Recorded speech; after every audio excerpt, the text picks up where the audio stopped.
Monday, April 28th, 2025. This is the Continental. U.S. Treasury targets Houthi-linked vessels to disrupt efforts to fund dangerous and destabilizing attacks. The Trump administration on Monday is sanctioning 3 vessels for supporting the Iranian terrorist group, the Houthis. This comes shortly after the Houthis attacked the Red Sea shipping interest. The Office of Foreign Assets Control announced the sanctions on Monday, shortly after the Houthis attacked the Red Sea shipping interest. Michael Folkender, the Treasury's Deputy Secretary, said on Monday, in quote, "Today's actions underscores our commitment to disrupt the Houthis' efforts to fund their dangerous and destabilizing attacks in the region," end quote. The Houthis were first regarded as a global terrorist group in February of 2024 by the State Department and a foreign terrorist organization more recently in March. The vessels seized on Monday held refined petroleum that the terrorist group was selling on the black market in Yemen at an outstanding price. This all being said, what kind of actions will the United States or anyone else take to stop this from happening any further? Will other nations follow in the United States' footsteps in seizing these transportation and shipping vessels? The Ukraine war still rages on, despite Trump promising to end the war within his first 100 days. Trump's 100 days will end on Wednesday, and Trump has blamed both sides for the ongoing conflict. Trump blames Putin for ongoing strikes while in the negotiation period, and Trump blames Zelensky for, quote, prolonging the killing field of the war. At Pope Francis's funeral on Saturday, Trump and Zelensky met and spoke in private. After this meeting on Sunday, Trump said, in quote, "We have confines of a deal, I believe," end quote. Trump has said this before, of course, that a deal is coming and that the war is coming to an end. Is Trump telling us the truth here, or is he doing more of what he's been doing over the course of his first 100 days, telling the people that a deal is coming to end the war when in fact it has not happened yet?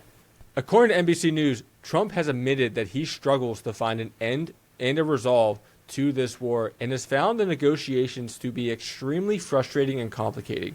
Interestingly, Trump has admitted recently that his promise to end the 3-year-long war in such a short period of time was a, quote, exaggeration and a promise made in jest.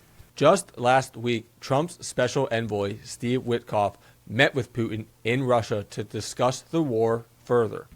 Trump was very optimistic after this meeting. However, after meeting with Zelensky the day later, that Saturday, at Pope Francis's funeral, Trump's optimism diminished. Even the leaders themselves don't know when this war is actually going to end.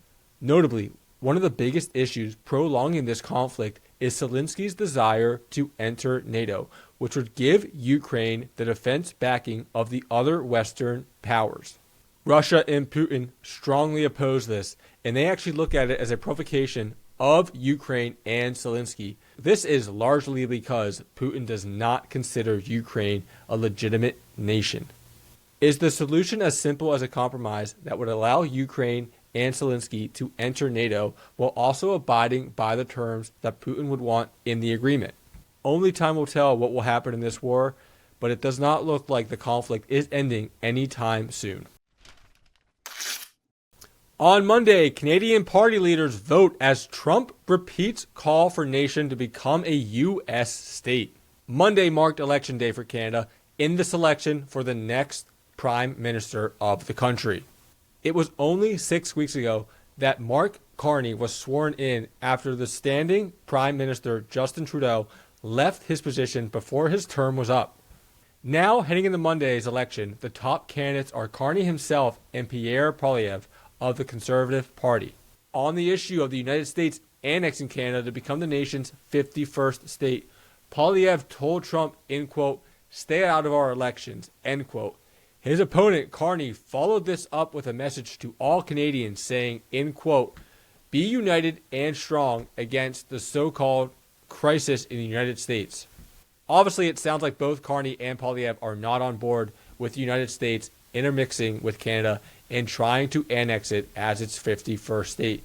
This being said, what impact on who wins the election will this have on the relationship between the United States and Canada going forward.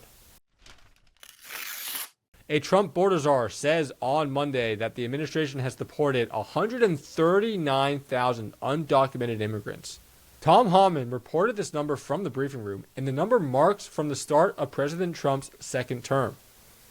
Many are arguing that these numbers are actually low, considering the vast promises that President Trump gave the American people in deportation when he became the president.